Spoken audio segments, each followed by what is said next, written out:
رمضان کی اہمیت کے بارے میں نبی پاک علیہ الصلوۃ والسلام کی بڑی خوبصورت حدیث پاک ہے کہ اگر میری امت کو معلوم ہوتا رمضان کیا ہے تو وہ تمنا کرتے سارا سال ہی رمضان ہو.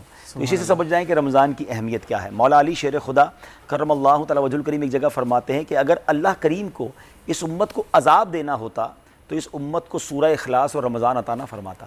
تو یہ تو عذاب سے بچانے کے لیے آیا مہینہ. پیارے آقا علیہ الصلوۃ والسلام رمضان کیسے گزارتے تاکہ ہم ان کے فٹ اسٹیپ کو فالو کر کے ہم بھی رمضان کی برکتیں حاصل کریں. تو میں چند باتیں عرض کر دیتا ہوں اور ظاہر ہے کہ گھر کی خبر تو گھر والے ہی دیں گے. بی بی عائشہ صدیقہ طیبہ طاہرہ رضی اللہ تعالی عنہا فرماتی ہیں کہ نبی پاک علیہ الصلوۃ والسلام جب رمضان آتا تو عبادت پر کمر بستہ ہو جاتے اور نبی پاک علیہ الصلوۃ والسلام کا مبارک رنگ جو ہے رنگ مبارک وہ چینج ہو جاتا تھا اور آپ خوب گڑ گڑا کر دعائیں کیا کرتے. تو اب ہم نے چیک کرنا ہے کہ ہم ایسا تو نہیں کہ بستر پر زیادہ وقت گزار رہے ہیں. تو اللہ کرے کہ ہم نبی پاک کی اس ادا کو ادا کریں کہ ہم خوب دعائیں کریں, ایکسٹرا نوافل پڑھیں خوب. اچھا پھر اس کے بعد ایک اور نبی پاک کا انداز کیا ہوتا تھا کہ رمضان میں جبریل امین پیارے آقا علیہ الصلوۃ والسلام کے پاس آتے تو پیارے آقا جبریل امین کے ساتھ قرآن کا دور کیا کرتے. تو میری یہ بھی گزارش ہے آپ کے ویورز سے, آپ کے توسل سے کہ خوب تلاوت قرآن کریں. اور رمضان تو ہے بھی نزول قرآن کا مہینہ نا, ماہ رمضان سخاوت کا مہینہ ہے.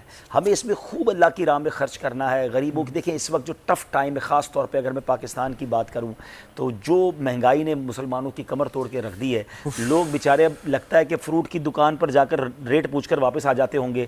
شاید جن کے گھروں میں پچھلے سال دسترخوان پر فروٹ اور اچھی کھجوریں ہوتی ہوں گی, ہو سکتا ہے وہ بھی بیچارے پانی سے افطار کرتے ہوں. ہمارے دسترخوان چونکہ وسیع ہوتے ہیں تو ہمیں بعض اوقات غریبوں کا احساس ویسا نہیں ہوتا. ان کے بچے بھی ہو سکتا ہے کہتے ہوں کہ ابو ہمیں افطار میں یہ کھانا ہے یا سحری میں یہ کھانا ہے, تو وہ نہ کھا سکتے ہوں.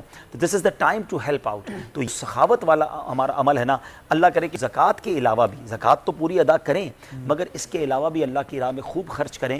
بعض اوقات حضور ہوتا یہ ہے کہ جب ہم خرچ کرتے ہیں نا تو شیطان دل میں وسوسے ڈالتا ہے کہ یار پیسے کم ہو جائیں گے, میری تو سیلری اتنی ہے, میری سیونگ اتنی ہے. ایک دنیا کا کیلکولیٹر ہے جو بتاتا ہے کہ 1,00,000 روپے میں سے 2,500 زکوٰۃ دو گے تو 97,500 رہ جائیں گے, کم ہو جائیں گے 2,500.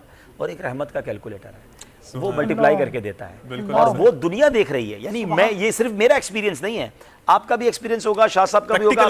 ساری دنیا جس نے اللہ کی راہ میں خرچ کرنا ہے اس کا ملٹیپلائی ہونا ہی ہونا ہے. آپ یہ نوٹ کر لیں, کسی سے بھی پوچھ لیں کہ زکوٰۃ پوری دی تھی پچھلے سال, اس بار بتاؤ کم دی ہے زیادہ دی ہے, بتائے گا زیادہ دی ہے.